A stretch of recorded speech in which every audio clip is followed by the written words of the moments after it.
your way. I know, it's really quick. No. Perfect English.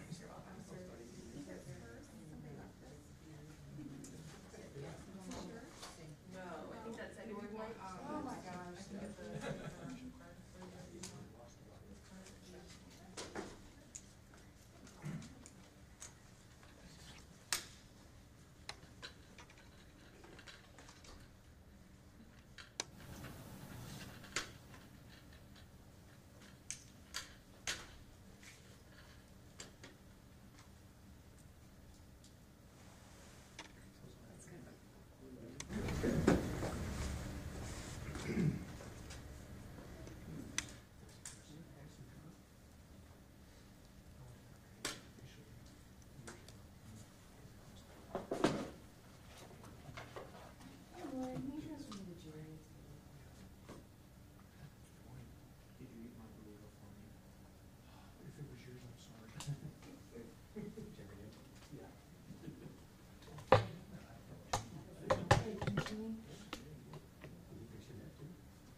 I'm gonna turn on my top mic.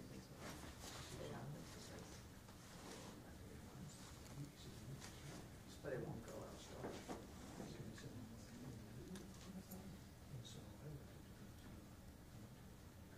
understand how they're gonna do it. What they're gonna do with it.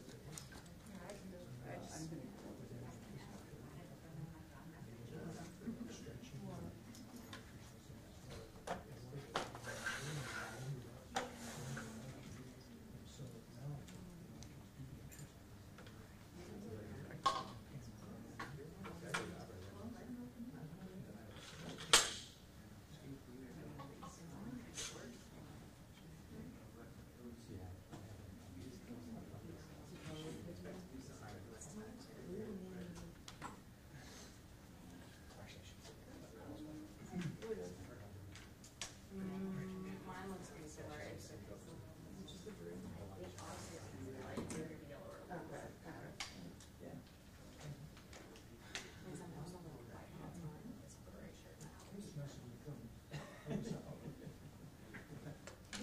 Dean, this is Garrett and John. Yeah. No, it's on. Test, test, test, test, test, test, test, test. It's looking good. Test, test, test. Can you hear it? Well. No, oh yeah. I'll mute you really quick.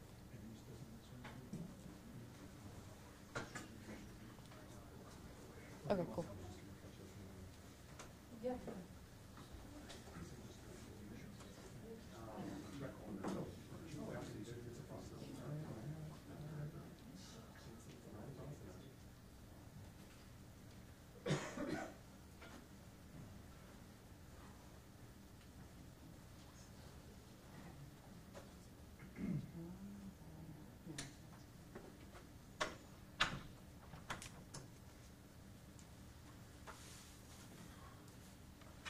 Well, good morning, everyone. Thank you very much for attending. Let me get a little organized here.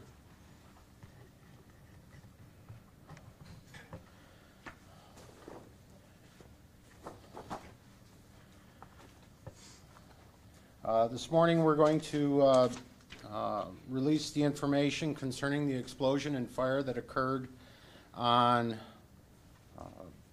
Sunday, March 17th, 2019 in McCall, Idaho. We hope to be have the presence of the Valley County Coroner. I just spoke to him on the phone. He's running a little bit behind, but we'll go ahead and get started. The Idaho State Fire Marshal's Office was contacted at 5:45 p.m. on Sunday, March 17, 2019, concerning an explosion and fire that occurred at 910 Fairway Drive in McCall, Idaho. Our preliminary information at that time was that this was a 3,000 square foot single family dwelling. that had been involved in the explosion. At this point, I'd like to point out that we received information that there was one fatality and one victim was flown to St. Alphonsus Hospital in Boise. That person, that survivor, owes her life to two very brave and courageous firefighters. Those firefighters, John Metz and firefighter Jason Beck, were running errands on that particular day, heard and saw the explosion, and responded to the scene. Armed with only a pressurized water fire extinguisher, after putting on their protective equipment, their protective clothing, made entry into this area and were able to rescue a female juvenile. Again, their actions, in my opinion, are the reason why this young lady was able to survive this horrific event.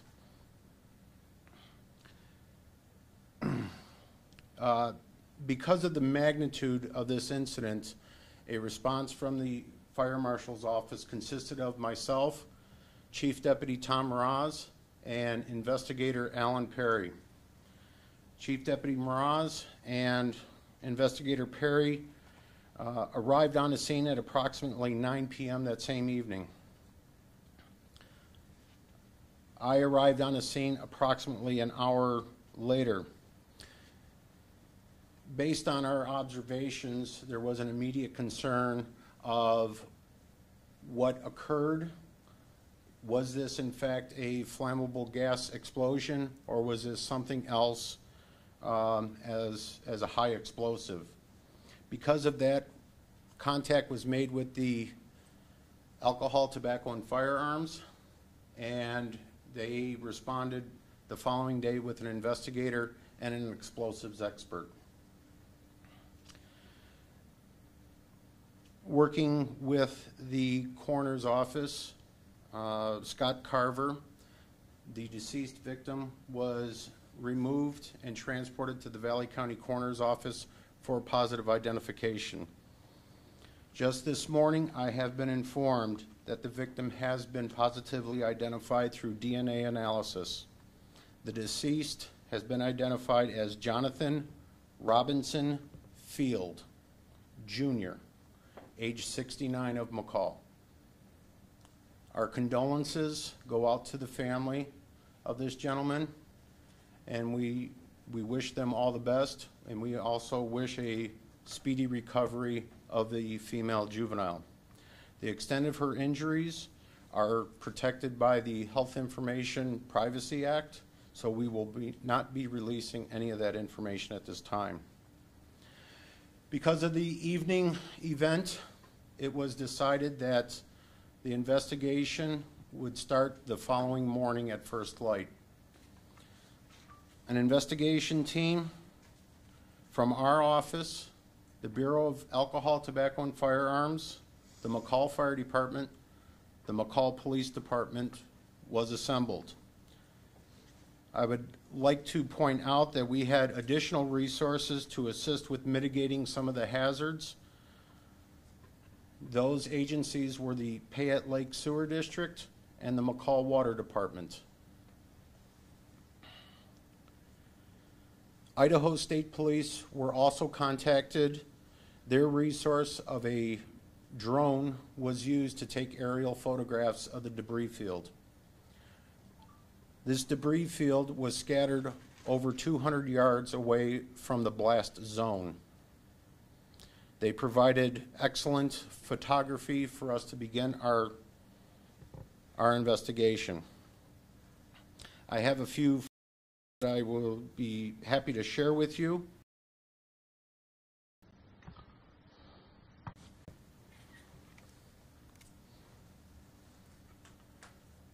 This is a photograph of the drone that was used, and here is the aerial photograph that was taken by that drone. You can see the debris field covered an extensive area extending to the west and east, with significant damage to the surrounding residences. Structural members were embedded into the walls of the neighboring structures. And again, another view of the debris field taken by the drone.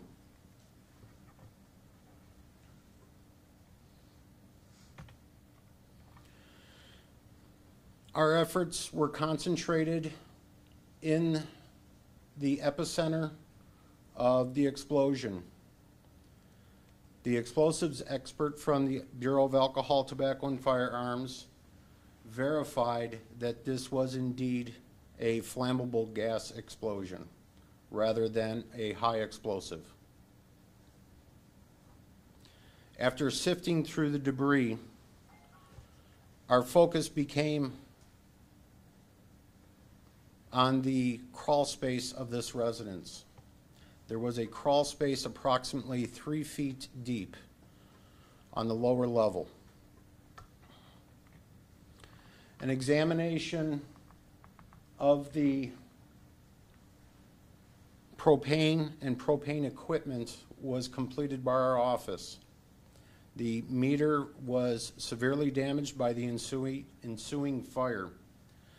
An examination of the piping was also done where joints had shown fracture. It is believed, after conducting interviews with the survivor, she had indicated that on Saturday, the day before this incident, she did detect an odor of propane. What she was smelling was the ethyl mercaptan, that is an odorant put in by the propane manufacturers as a way of telling if there is a leak. You all are familiar with this. It smells like rotten eggs. She alerted her adult supervisor, her adult guardian, to this odor. Unfortunately, this odor was disregarded as the smell of dirty laundry. It is believed at that time that the propane had built up into this crawl space. It exceeded its explosive limits. There was not enough air mixture with the propane to cause any problems and would not ignite. After an extended amount of time, the propane is believed to have leached up through the floorboards into the occupied space and the lower level of the residence. According to witness statements, the first event that was observed was a fireball seen coming out of the ground floor. When that fireball occurred, an immediate secondary explosion occurred. This explosion is believed to be that of the propane located in the crawl space. This occurred because during the first event, air was introduced into the crawl space, thus making the mixture explosive. This was determined by this photograph right here. This is a propane tank. I'm sorry, this was a air compressor tank that was located on the ground floor. The ground floor was covered by a wafer board subfloor, and you can see that it is embedded on the valve of the air compressor tank. A great deal of force would have been needed for that to actually be embedded in that bleeder valve of the air compressor tank. Appliances were also examined, and we discovered that the furnace had been relocated inside the ground floor. We believe that the furnace was the ignition source to ignite the propane.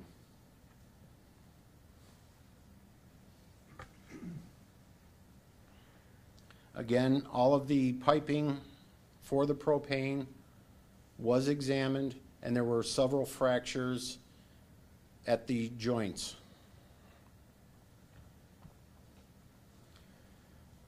Our biggest reason for conducting this conference is to get a message out as quickly as possible. Ordinarily, we wouldn't do one of these conferences, but we felt it necessary, and based on my conversations with Chief DeJong, that it was necessary to get out a safety message. That message is you have to protect yourself, especially during the winter time with the amount of snow. In the month of February, the McCall area received a fair amount of snow in that particular month. In March, and on the day and preceding days of this incident, McCall had experienced some rather warm weather, reaching up into the upper 40s.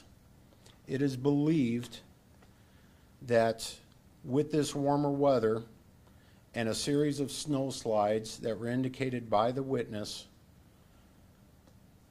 additional weight was put on the meter and the regulator, causing a fracture inside the wall of the residence. Now, how can we prevent this? We can prevent this by, when a snow slide occurs, to clear it out right away. Create a path to your regulator. Create a path to your meter. Clear off any snow that is built up on the propane tank. In this particular residence, this was an underground propane tank that had served not only the house that was destroyed, but an adjoining house to the north was also serviced by that underground propane tank. In addition to this, if you find yourself needing to clear the snow off of your roofs, we ask that you protect that area with the simple use of a sheet of plywood. That's not to say to leave the snow stacked on that plywood. That needs to be dealt with immediately. There are commercial structures that are available to help protect those areas near your home with any type of gas appliance or gas meter or gas regulator. Technology has improved over the last several decades. We all should have an adequate number of smoke alarms in each of our residences. We should all have a carbon monoxide detector. In addition to that, I am pleading with the residents of Idaho that rely on natural gas or propane for either heat or to fire appliances to please install a flammable gas detector. This is a relatively inexpensive, cheap insurance that can essentially save your life. Early detection is important. If you smell or one of these detectors does activate, I urge everyone to immediately evacuate and call 911. A similar incident occurred the day before on Saturday, March 16th, in an area outside of Powell Junction, Idaho. This was a remote area approximately 4 miles from the Idaho-Montana border. It involved a residence owned by the state and occupied by a fish and game officer. A retired fish and game officer was moving out. The new fish and game officer was assisting so that he can move in. An Idaho state trooper who lives in close proximity stopped to visit and meet his new neighbor. These gentlemen did detect a propane leak. They could smell it. They immediately turned off the propane gas. Unfortunately, this also accumulated in a crawl space. They opened up the windows. They opened up the doors to air the residents out. Unfortunately, the propane continued to pool in the crawl space. After some time went by and they could no longer smell the ethyl mercaptan or the odorant, they lit a wood-burning stove. Everything was fine until they went to heat up the residence and closed the windows and closed the door. A vacuum was created, sucking the propane into that wood-burning stove, and an explosion occurred. 2 people received minor injuries. Most notable was the Idaho State Trooper, who received burns on his face and hands. The Idaho Fish and Game officer received only minor injuries, and he was near the epicenter of the event. Again, this is very important. Propane gas or any flammable gas can be very dangerous if it is not dealt with immediately. Again, I urge every resident of Idaho to invest in one of these detectors, to use good common sense, and to contact 911 when necessary. I will pause for any questions. Chief DeYoung is willing to answer any questions that you may have. Yes. Brown, I work for the Idaho Statesman. The girl who was injured, is she still hospitalized? It is my understanding that she is still hospitalized. In this morning, CBS 2 News, is the condition, can we have a condition for her, stable, critical, at all? When I visited with her to conduct the interview, quite honestly, I can't get into details, but she is making a miraculous recovery.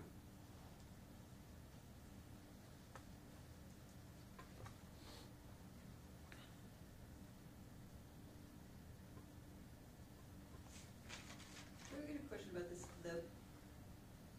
the pooling, how can you prevent the pooling in the crawl spaces? Because the second incident, you said they turned off the gas, and you said it continued to pool. Yes. Propane gas is heavier than air. It will continue until it is mechanically or naturally ventilated. It will continue to be in those low spots until that occurs. So even though they turned off the gas, so there was no more coming in? There was no more coming in, but it continued to remain in that low area of the residence. How can you prevent that from happening? Again, clear out the snow where a break may occur, so that we don't have that added weight. As the snow melts, it becomes more dense and much more heavier, and the piping is not designed to handle that additional weight.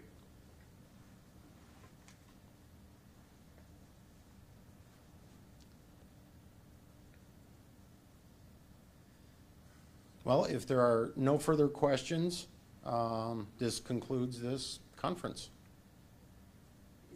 I will remain here to answer any individual questions that you may have. Are you going to make those photos available? I will make these photos available to you. If you would be patient, we will either email them or save them to a disk.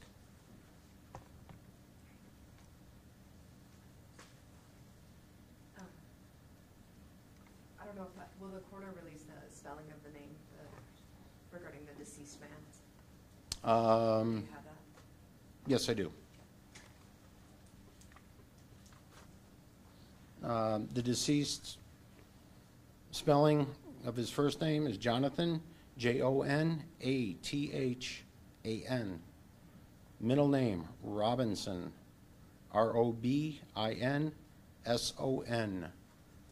The last name is Field, Feild. Junior, male, 69 years of age. I do not have his date of birth.